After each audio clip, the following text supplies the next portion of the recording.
Hi everyone, Stephen Green here with another episode of Stephen in 60 Seconds, ... or so. I want to talk today about a very common, almost daily question I get from my clients about whether or not they can go firm on an offer. A lot of times, real estate agents are doing the absolute best thing for you and giving you the advice that in order to be competitive to purchase your dream property, you have to go firm on your offer. So that's good advice. However, on the bank side, it might not always be what's best for you. And let me explain why. When a bank does a mortgage, they will only finance to either the appraised value or the purchase price, whichever one is less. Let me give an example. You're in a competitive situation for a $400,000 purchase, and you decide, because your realtor is giving you the advice, again, which may be the right advice, you're going to have to pay at least $500,000 to get this house.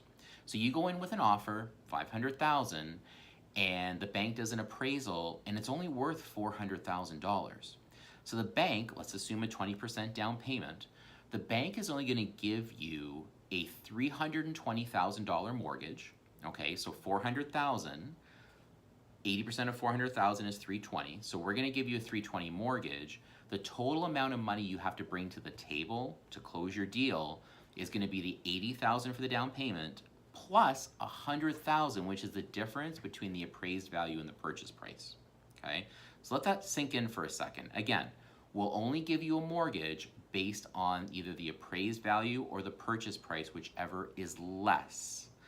So when you get into a competitive situation, if you don't put conditions and you go firm, that house is legally yours. You've got to buy that house. There's no choice anymore. So if you go firm and the bank does their due diligence and finds out the house is not worth what you're paying, then you could be putting a pretty large down payment. And then you've got to have a conversation. You know, what is your plan B? What's your plan C?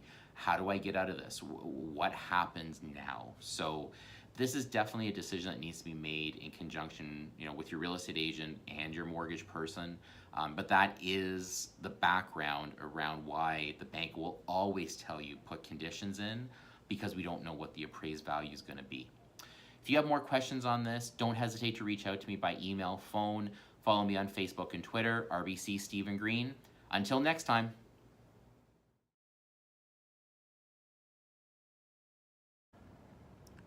How does this thing work anyway?